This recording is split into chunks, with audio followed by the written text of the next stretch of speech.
Assalamualaikum warahmatullahi wabarakatuh. Innal hamdalillah nahmaduhu wa nasta'inuhu wa nastaghfiruh wa na'udzu billahi min shururi anfusina wa min sayyiati a'malina. May yahdihillahu fala mudilla lahu wa may yudlilhu fala hadiya lahu.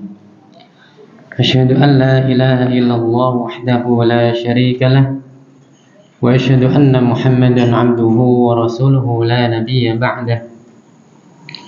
Allahumma shalli wa sallim ala nabiyyina wa habibina Muhammad sallallahu alaihi wasallam wa ala alihi wa sahbihi wa tabi'ina wa man tabi'ahum bi ihsanin ila yaumiddin. Amma ba'd.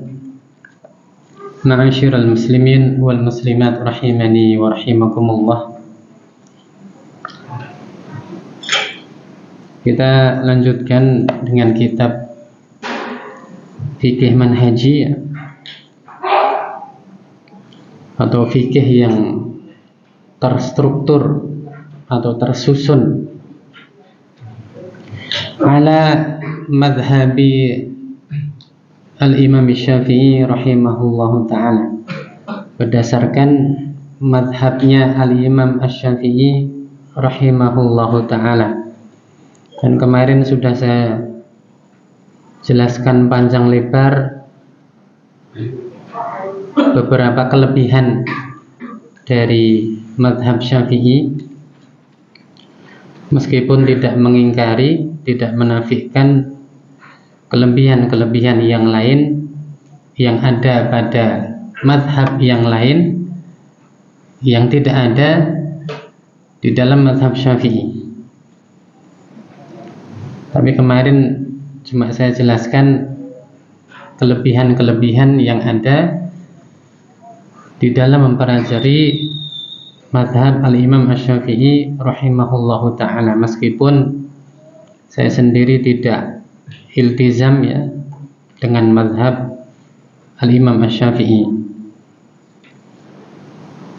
Iltizam itu memastikan, jadi semua ibadahnya dilakukan berdasarkan madhab Syafi'i, enggak.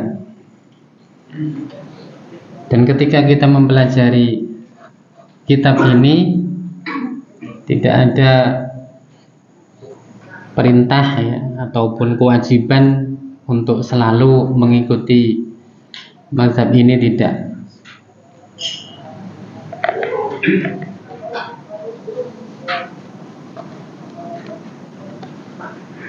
Dan salah satu dari keutamaan mempelajari fikih berdasarkan mazhab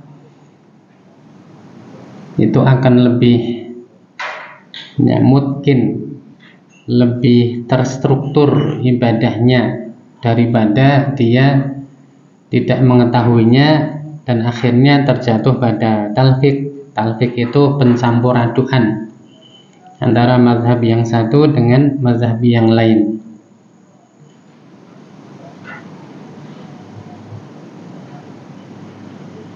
Dan mayoritas ulama mengatakan talfik hukumnya haram, terutama kalau didasarkan pada tatabu'ur rukhas, untuk mencari-cari keringanan, mencari-cari keringanan. Karena kalau kita mencari keringanan-keringanan yang dikatakan oleh para ulama, nanti banyak penyimpangan, akan banyak penyimpangan.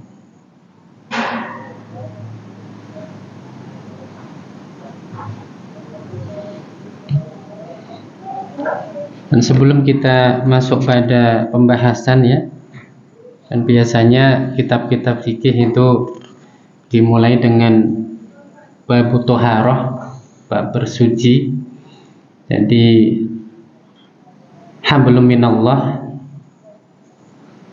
biasanya di belakang nanti akan dibahas hablum minan nas, karena para ulama mengatakan hablum minallah atau hubungan yang baik dengan Allah Subhanahu wa taala ibadah kepada Allah Subhanahu wa taala itu lebih diutamakan daripada kepada manusia. Ya, meskipun dua-duanya ada kewajiban. Karena para ulama mengatakan manusia itu ada 4 tingkatan ya. Yang pertama baik kepada Allah, baik kepada makhluk. Jadi tingkatan yang pertama yang terbaik ini adalah baik kepada Khalik, yaitu kepada Allah, baik juga kepada makhluk. Tingkatan yang kedua baik kepada Allah, tidak baik kepada makhluk. Kan ada yang seperti itu. Ya, ibadahnya kencang kepada Allah, tapi kalau sama makhluk, ya, sama manusia yang lain, maka muamalahnya kacau. Ya.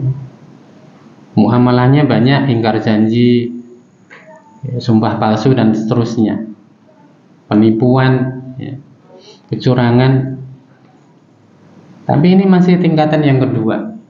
Tingkatan yang ketiga tidak baik kepada Khalik, kepada Allah, tapi baik kepada makhluk. Ada juga orang yang seperti itu, bahkan banyak. Bahkan mereka mengatakan, nek pengen mlebu surga itu sing penting apik karo tonggo. Ya. Jadi mereka mengutamakan baik kepada makhluk, tapi akhlak mereka buruk kepada Allah Subhanahu wa taala atau kepada Khalik. Tingkatan yang paling rendah apa berarti? Buruk kepada Allah, buruk kepada makhluk. Nah, ini apes nih. Hancur, rusak. Ya. Kepada Allah hubungannya enggak baik, kepada makhluk pun banyak melakukan kezaliman. Dan ini juga banyak. Banyak. Udah ibadahnya kacau, sama makhluk banyak melakukan kezaliman. Ibaratnya nggak ada pilihan sama sekali. Nah, kita masuk dulu pada at-ta'rif bi ba'dil mustalahatil fiqhiyah. Jadi mengenal beberapa istilah-istilah dalam fikih. Karena ini penting ya. Nanti kalau kita belajarnya sudah agak lama, kita nggak kenal istilah-istilahnya, repot nanti. Nanti ada fardu, ada wajib, ada rukun, ada syarat, ada mubah, ada haram, ya, banyak. Ada makruh, ada al-ada, ada al-qadha, ya, al-i'adah. Itu harus kenal dahulu. Maka di sini dikatakan la budda qabla al-bad'i bi abwabil fiqhi wa masailihi min at-ta'rifi bi ba'dil mustalahatil fiqhiyah allati taduru 'alaiha ahkamul fiqhi fi jamil abwab. Jadi sebelum memulai masuk kepada bab-bab fikih dan permasalahan-permasalahannya, maka sudah selayaknya untuk mengenal beberapa istilah-istilah fikih yang hukum-hukum fikih tersebut akan berputar atau berporos padanya, pada seluruh bab-babnya. Jadi nanti pasti akan ketemu dengan istilah-istilah tersebut. Ya. Ketika mempelajari fikih, ya, nanti pasti akan ketemu dengan istilah-istilah tersebut. Maka sudah selayaknya, sudah sepantasnya untuk mengetahui atau mengenal dahulu istilah-istilah tersebut.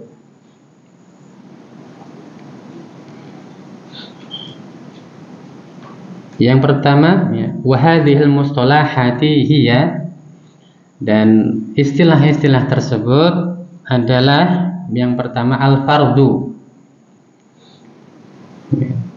Kita kan sering dengar fardu, ya kan? Fardu wudu, ya, sholat fardu, dan seterusnya.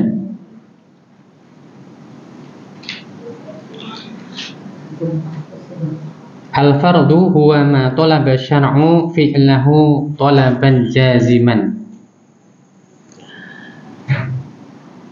Al-fardu, ya, atau fardun,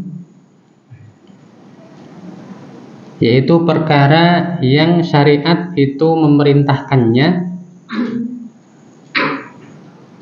atau menuntut kita untuk melakukannya dengan tuntutan yang tidak boleh tidak. Kalau harus itu kurang kuat, Pak. Kalau tidak boleh tidak itu kan tidak boleh tidak, ya. Bihaitsu yatarattabu ala fi'lihi tsawab kama yatarattabu ala tarkihi al-iqab. Di mana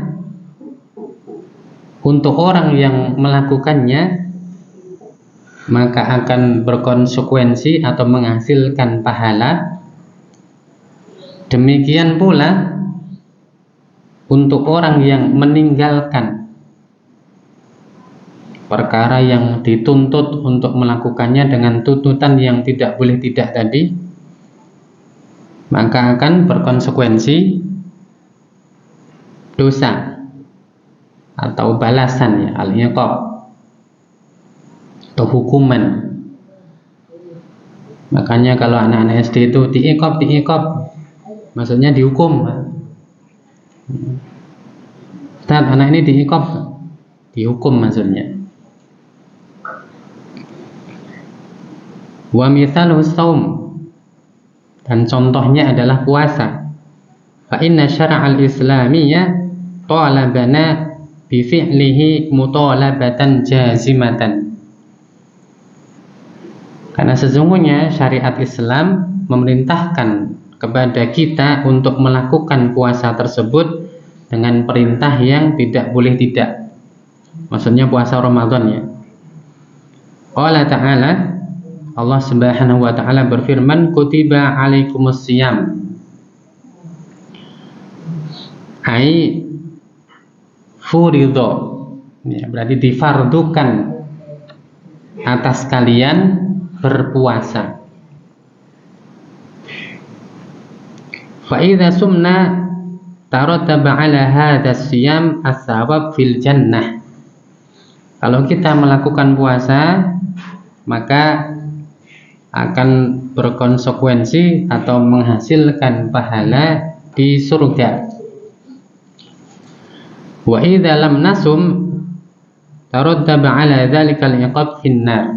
Dan kalau kita tidak melakukan puasa Ramadan, maka akan menghasilkan balasan atau hukuman di neraka.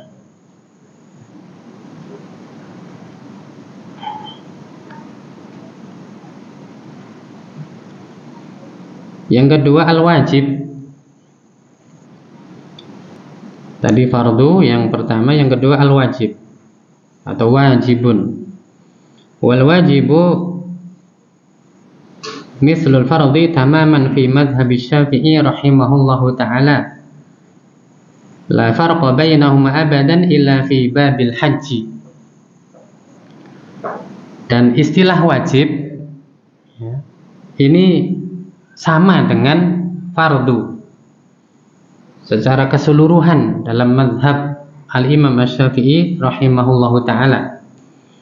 Tidak ada bedanya sama sekali kecuali dalam bab haji saja.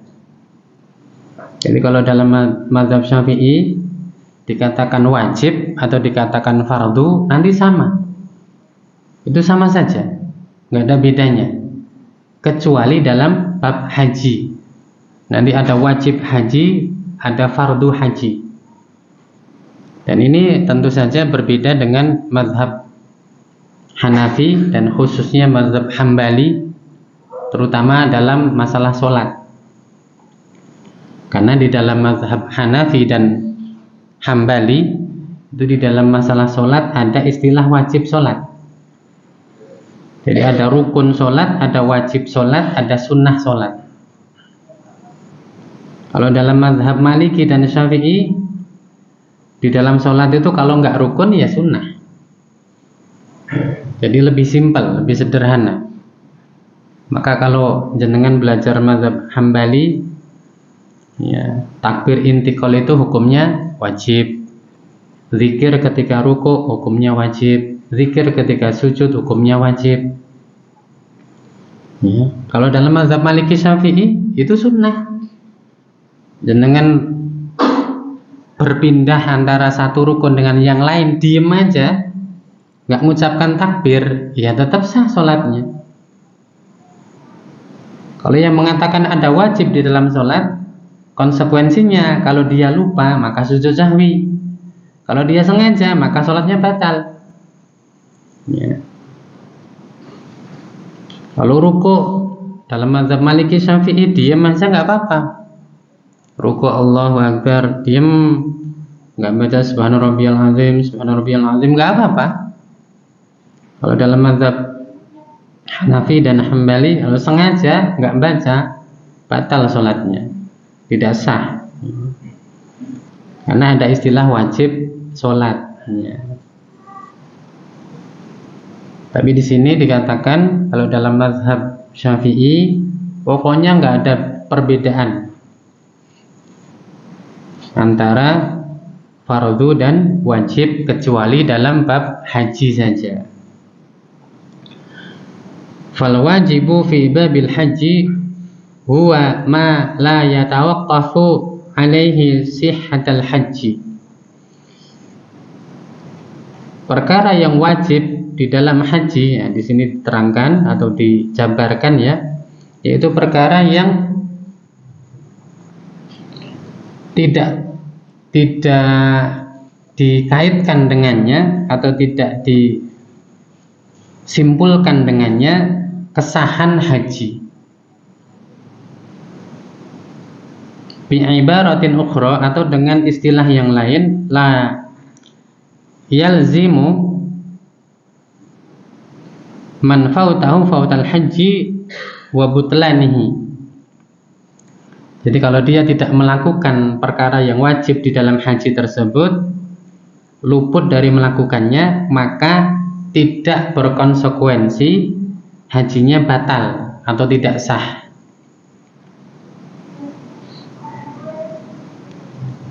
Wa dzalika mithlu ramyul jimar.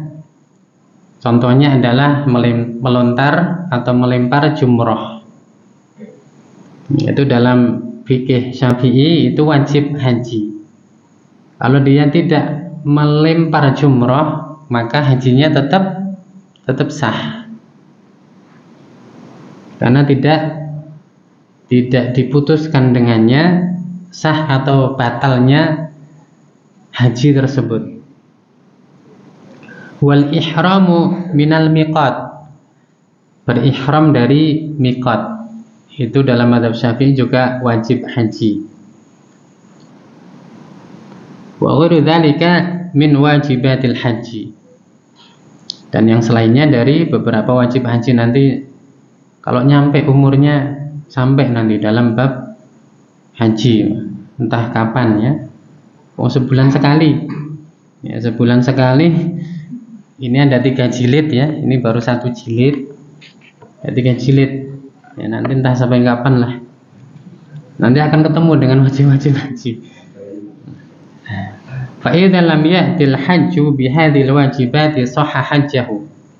Apabila orang yang berhaji tidak melakukan wajib-wajib haji tersebut, maka sah hajinya. Walakin kana masihan, tapi dia telah berbuat buruk, ya. Wa wajaba jabru tarkal hadzal wajibati bi fidyatin aw iraqati damin. Maka wajib baginya untuk menutup, ya, kewajiban-kewajiban haji yang dia tinggalkan tersebut dengan fidyah, yaitu menyembelih dam, ya. atau menyembelih hewan yang dijadikan sebagai dam, sebagai tebusan. Tapi hajinya tetap sah. Wa amal fardu fil haji fa huwa ma yatawaqqafu alaihi sihhatul haji. Adapun yang fardu di dalam haji, maka dengannya diputuskan atau ditentukan akan sahnya haji tersebut. Wa bi ibaratin ukhra, dan dengan istilah yang lain, yalzamu man fautahu fautal haji wa butlani. Maka kalau dia luput dari mengerjakan fardu haji tersebut, maka hajinya terluput darinya, maksudnya tidak sah dan batal. Wa mithalu dzalika al-wuquf bi Arafah. Contohnya adalah wukuf di Arafah. Nah, itu fardu. Wa tawaful ifadah, ya, tawaf ifadah dan yang lainnya minal furudi fa innahu idza lam ya'ti biha batala hajjuhu. Dan berupa rukun-rukun yang lain yang ada 6, ya. Dalam mazhab Syafi'i ada 6. Apabila dia tidak melakukannya, maka batal hajinya. Jadi dalam mazhab Syafi'i lebih sederhana, pokoknya fardu sama wajib itu sama saja, kecuali dalam haji, itu aja. Maka kalau dalam mazhab Syafi'i umrah itu hukumnya wajib, ya wajib. Ya. Dalam mazhab Syafi'i umrah itu hukumnya juga wajib. Salah satu dalilnya adalah Allah memberikan huruf wawu ataf pada ayat wa atimul hajja wal umrata lillah. Atimul hajja wal umrata. Jadi sempurnakanlah haji dan umrah. Di situ ada wawu ataf yang itu biasanya atau umumnya memberi persamaan hukum atau berkonsekuensi hukumnya sama, seperti dalam ayat wudu, ya, faghsilu wujuhakum wa aydiyakum ilal marafiqi. Ini semua wajib, ya, basuhlah wajahmu dan, ya, pakai wa kan, dan basuhlah kedua tanganmu sampai siku, ya, hukumnya sama. Wamsahu biru'usikum wa arjulakum ilal ka'bain. Jadi hukumnya membasuh muka ya wajib, membasuh kedua tangan juga wajib, mengusap kepala wajib, membasuh kedua kaki sampai mata kaki juga wajib. Karena di situ ada wawu ataf. Demikian pula dengan haji dan umrah. Allah mengatakan wa'timul hajja wal umrata lillah.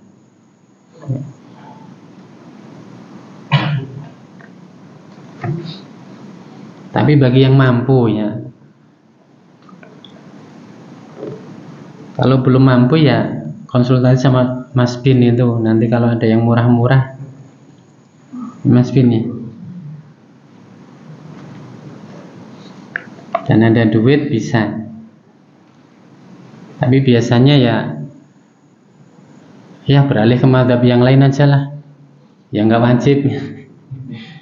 Iya, mazhab, saya lupa mazhab Syafi'i sama satunya apa itu, ada 2 mazhab yang mengatakan umrah itu wajib, yang 2 mengatakan sunnah.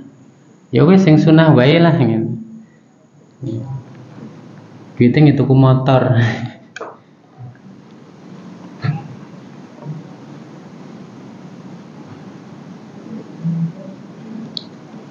Yang ketiga al-fardul aini. Nah, ini juga istilah meskipun masih bercabang dari fardu, ya. Al-fardul aini. Ya, fardu ain. Huwa ma yatlubu min kulli fardin min afradil mukallafin talaban jaziman. Itu perkara yang setiap pribadi dari para mukallaf, ya, pribadi-pribadinya orang-orang yang sudah mukallaf. Mukallaf ini orang yang sudah menanggung beban kewajiban, sudah balik. Ya. Jadi usia balik itu usia yang sangat urgent, usia yang sangat sangat penting sekali. Karena disitulah mulainya seorang manusia menerima kewajiban-kewajiban dari Allah Subhanahu wa Ta'ala. Ini perlu kita mengertikan pada anak-anak kita, usia balik itu usia yang sangat penting. Jadi perkara yang syariat memerintahkan kepada setiap pribadi-pribadi yang sudah mukallaf dengan perintah yang tidak boleh tidak.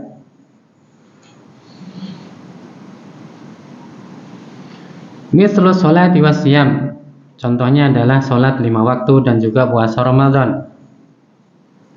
Wal hajju 'alal mustati, dan haji bagi orang yang mampu. Fa inna hadhil ibadah tajibu 'ala kulli mukallafin bi'ainihi. Karena ibadah-ibadah tersebut wajib bagi setiap pribadi mukallaf. Wala yuktafa biqiyami ba'dil mukallafina bihadunal baqin, dan tidak cukup sudah mengerjakannya sebagian para mukallaf dan sebagian yang lain tidak melakukannya, itu enggak cukup. Jadi misalnya orang Islam di dunia ini jumlahnya 6 miliar misalnya, yang separuh sudah sholat, yang separuh ya tetap wajib sholat. Bahkan mungkin tinggal satu saja yang belum melakukan sholat, ya tetap wajib sholat. Jadi tidak gugur dengan dilakukan oleh kaum muslimin yang lain. Karena setiap pribadi mendapatkan beban kewajiban tersebut. Jadi kewajiban yang bersifat pribadi gitu aja lah, gampang. Yang keempat, al-fardul fardu kifayah. Wa makana mutalaban bi fi'lihi majmu'ul muslimin, yaitu perkara yang syariat memerintahkan untuk melakukannya oleh sekelompok atau komunitas kaum muslimin. La kullu wahidin minhum, tidak untuk setiap pribadi mereka.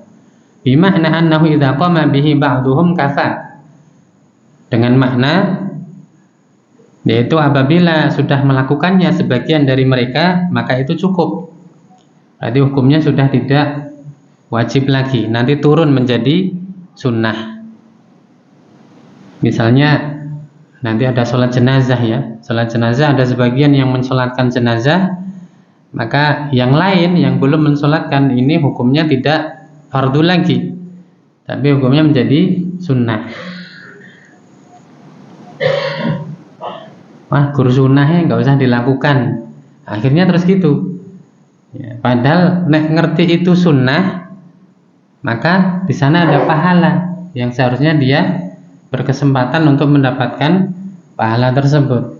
Kan biasanya orang mengatakan ya wes cuma sunnah aja kok. Wasaqatul ismu minal akharin, dan gugur dosa dari yang lain. Wa idza lam yakum bihi ahadun asimu wa asau jami'an. Tapi apabila satu orang pun dari mereka tidak melakukannya, berarti kalau sudah ada satu yang sholat jenazah, yang lain sudah nggak wajib ya, satu saja cukup. Ini ahadun, satu saja. Jadi kalau tidak ada satu pun yang melakukannya, asimu wa asau jami'an, maka mereka berdosa dan bermaksiat semuanya.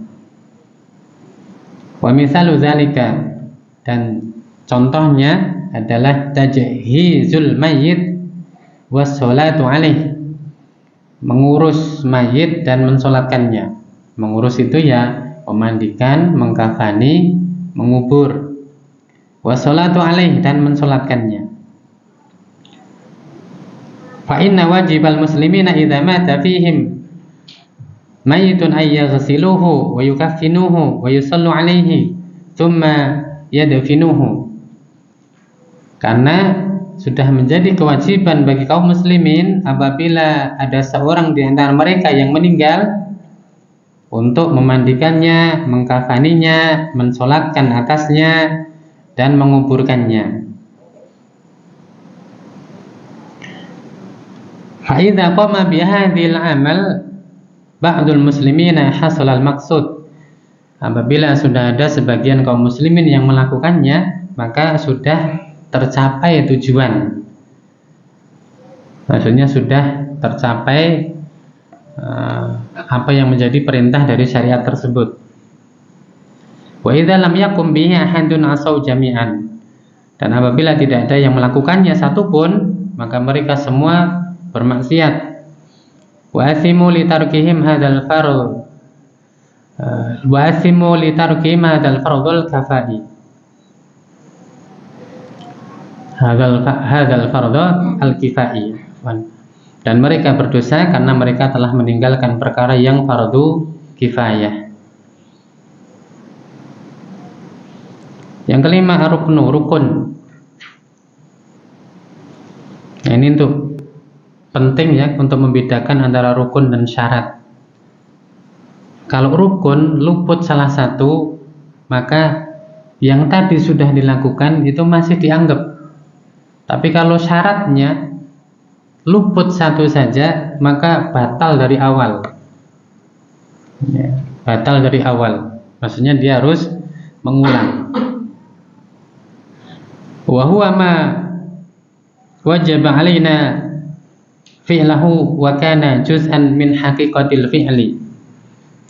Yaitu perkara yang wajib bagi kita untuk melakukannya, dan dia ya, perkara tersebut termasuk bagian dari pokok amalan yang masuk pada bagiannya.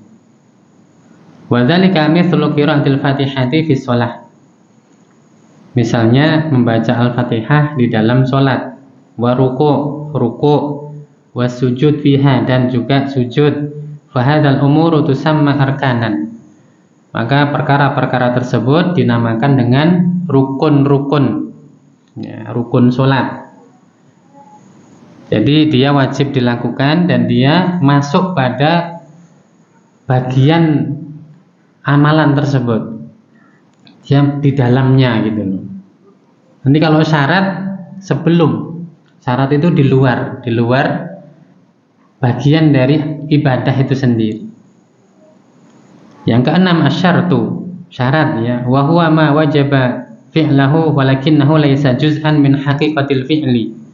Itu perkara-perkara yang wajib kita melakukannya, akan tetapi dia tidak termasuk bagian dari amalan itu sendiri atau perbuatan itu sendiri.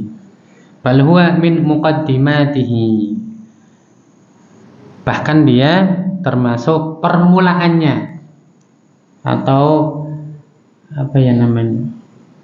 Jadi sebelum kita melakukan rukun sholat, itu kita harus melakukan syarat sholat dulu. Syaratnya harus terpenuhi dahulu. Jadi dia merupakan pembukanya, ya, pembuka dari amalan tersebut atau perbuatan tersebut. Wa dzalika mithlul wudu. Misalnya wudu, ya, sholat itu kan perbuatannya. Ya, wudu merupakan syarat sahnya. Jadi wudu dilakukan sebelum sholat, bukan ketika sholat, karena dia tidak termasuk bagian dari sholat itu sendiri. Wa dukhulu waqti sholat, masuknya waktu sholat. Wastiqbalil qiblah, dan menghadap ke arah kiblat. Fahadil umuru kulliha kharijah an haqiqatis sholat. Maka perkara-perkara tersebut di luar sholat itu sendiri. Wa muqaddimatun 'alaiha, dan merupakan pembukanya. Wala budda minha li sihhati sholat, maka harus atau tidak boleh tidak, dia harus dilakukan untuk sahnya sholat. Wa tusamma syuruton, dan dinamakan dengan syarat. Nah, nanti ada kalau kita belajar lebih dalam, ada perbedaan pendapat di kalangan ulama. Kalau syarat tersebut kita lakukan, tapi jedanya panjang ya.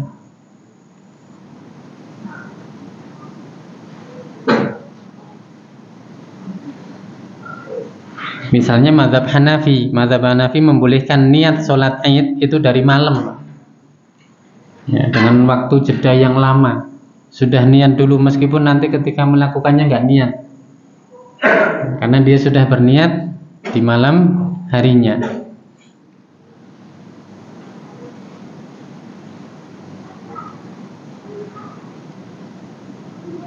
Yang ketujuh al-mandub, ya.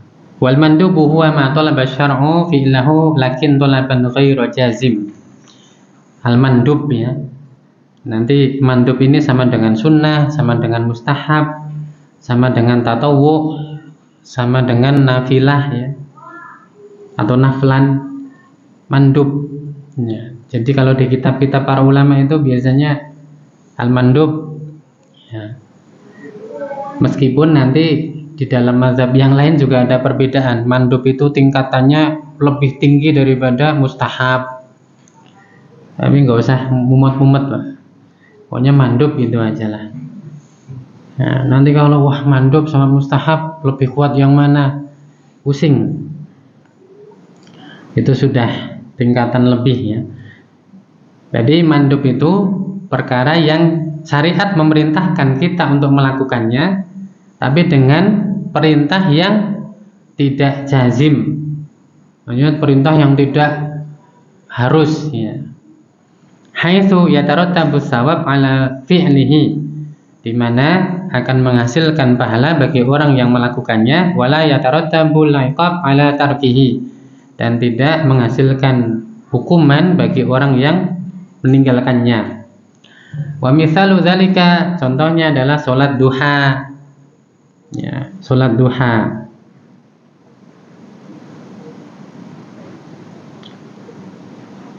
Wa qiyamul lail, salat malam. Wa siyamu sittata ayyamin min Syawal. Wa ghairu dzalika, dan puasa 6 hari di bulan Syawal. Ini mazhab Syafi'i. Kalau mazhab Maliki, puasa 6 hari di bulan Syawal hukumnya apa? Makruh. Ya, hukumnya makruh. Kenapa? Ya, karena mazhab Maliki itu mazhab yang paling hati-hati dalam masalah bid'ah. Paling hati-hati. Jadi nek jenengan pengen sangat berhati-hati dalam masalah bid'ah, pilih mazhab Maliki. Ya, meskipun nanti dalam masalah yang lain lebih longgar, termasuk masalah makanan. Buaya halal, ya kan? Terus apa? Hasarat, serangga-serangga halal semua, ya. Tapi dalam masalah bid'ah, mazhab yang paling hati-hati. Jadi ditakutkan kalau orang, ya, membiasakan puasa 6 hari di bulan Syawal, itu akan dianggap masih bagian dari kewajiban. Mewajibkan perkara yang tidak wajib maka haram. Jadi dia telah membuat syariat. Jadi agar tidak dikira puasa 6 hari di bulan Syawal itu wajib, ya. Karena ada orang yang mengatakan tanda diterimanya puasa Ramadan itu adalah puasa 6 hari di bulan Syawal. Nah, ini yang saya nggak tepat. Jangan nggak puasa 6 hari di bulan Syawal, ya nggak apa-apa. Perkara diterima Ramadannya apa tidak itu urusan lain, karena ini tidak ada kaitannya.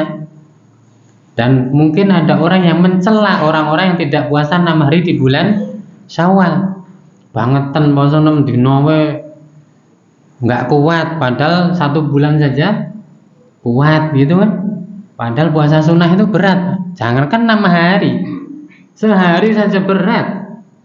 Ya, benar apa enggak? Benar ya. Puasa sunnah itu berat.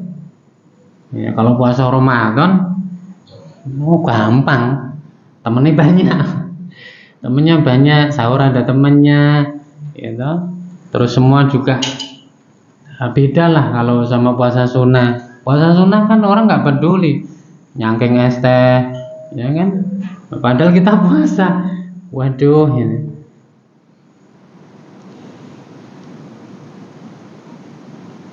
Contoh yang lain, Imam Malik dahulu ya di zaman beliau memerintahkan untuk memenjarakan, ya ini mungkin kisah yang baru, maksudnya baru kita tahu, memenjarakan orang yang sujudnya di dalam sholat jamaah itu pakai alas yang alasnya tidak dipakai oleh jamaah yang lain. Jadi bawa sajadah sendiri padahal sudah ada sajadah. Penjara dulu di zaman Imam Malik. Iya. Karena kata beliau itu akan menghasilkan 4 hal.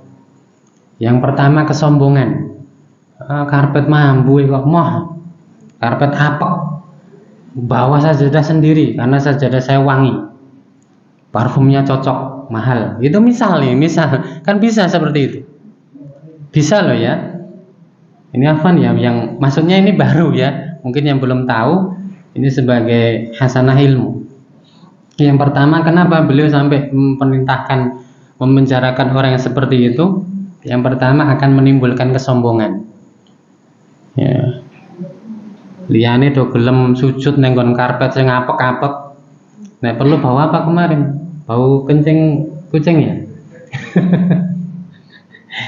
Ya, saya enggak, saya bawa sendiri karena saya enggak mau. Ya. Yang kedua, was-was, akan menimbulkan was-was. Wah, ini karpet ini belum tentu suci nih. Kalau saya bawa sendiri, pasti apa? Pasti suci. Nah, was-was ini, ya, was-was. Orang lain terima pakai karpet yang kayak gini, dia nggak terima karena was-was. Jadi seakan-akan bersuudzon bahwa karpet yang dipakai orang lain ini bisa jadi ada najisnya. Kalau karpet saya sendiri kan enggak, sajadah saya sendiri kan enggak. Ya. Yang kedua itu. Yang ketiga, mukhalafatis sunnah. Limukhalafatis sunnah, itu menyelisih sunnah Rasulullah. Ya, menyelisih sunnah Rasulullah. Rasulullah enggak biasa seperti itu. Rasulullah sujud dengan apa yang dipakai sujud oleh yang lain.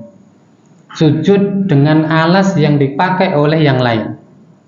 Kalau yang lain alasnya pasir, ya pakai pasir. Kalau yang lain karpet, ya karpet.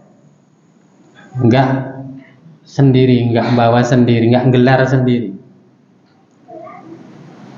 Yang keempat, musyabahati ahlil bid'ah, karena menyerupai atau mirip dengan ahli bid'ah. Tahu kan ahli bid'ah? Syiah yang dia sujud harus pakai alas berupa batu. Kalau yang paling afdol batunya dari Karbala. Kalau nggak mampu, batu apa boleh. Batu-batu di jalan ya boleh. Kalau nggak mampu, pokoknya harus ada alasnya. Itu kata Imam Malik loh ya. Saya cuma menyampaikan kisah di zaman beliau, yang beliau memerintahkan untuk memenjarakan orang yang bawa atau menggelar alas sendiri yang tidak biasa atau yang tidak umum dipakai oleh jamaah yang lain. Kecuali kalau ini karpetnya baru dicuci, kemudian pada bawa sajadah sendiri-sendiri, itu beda. Ini sudah ada ini. Ya. Itu termasuk salah satu contoh kehati-hatian Imam Malik dalam masalah bid'ah. Cuma gitu aja loh, Pak, di penjara di zaman beliau. Kalau kita kan nganggap itu simple, biasa aja lah. Zaman beliau di penjara. Maka ya, kalau ada sebagian kaum muslimin yang berhati-hati sekali terhadap perkara bid'ah, ya nggak salah. Ya, sidik-sidik bid'ah. Nah, kalau di zaman Imam Malik mungkin kita juga akan ngomong seperti itu. Kalau kita misalnya tidak mengatakan itu bid'ah, ya sudah. Tapi kalau ada saudara kita yang berhati-hati terhadap perkara bid'ah, ya tidak boleh disalahkan. Mungkin perbuatan Imam Malik itu akan disalahkan oleh yang lain mungkin. Yang biasa atau pernah saya sampaikan, Imam Malik ditanya, boleh nggak sujud syukur setelah menang dari perang? Beliau mengatakan nggak boleh. Padahal boleh nggak? Ya boleh saja, wong itu bahagia, senang, dikasih oleh Allah kemenangan di dalam peperangan, apalagi dapat ghanimah yang banyak. Sujud syukur ya boleh. Dengan kejadian yang insidentil seperti itu boleh sujud syukur. Tapi beliau mengatakan nggak boleh. Kenapa? Rasulullah menang perang berapa kali? Beliau pernah sujud syukur apa enggak? Enggak pernah. Abu Bakar menang perang berapa kali? Pernah sujud syukur enggak? Enggak pernah. Umar bin Khattab menang perang berapa kali? Mereka pernah sujud syukur setelah perang? Enggak pernah. Ya. Maka enggak boleh. Mungkin kalau kita ngomentari, masa enggak boleh? Ya.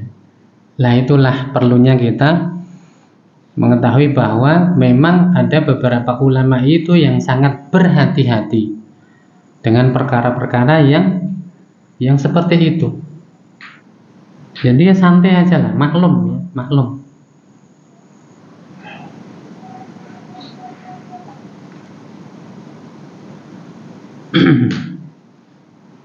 Sudah siang ya. Sampai syarat mantap ya. Salat duha ya. Afwan, saya tambahkan sedikit ya. Tadi kan mandubnya kurang lengkap ya. Fahadil ibadah in fa'alnaha asabna 'alaiha wa illam naf'alha lam nu'aqib 'ala tarkiha. Apabila ibadah tersebut kita lakukan, maka kita dapat pahala.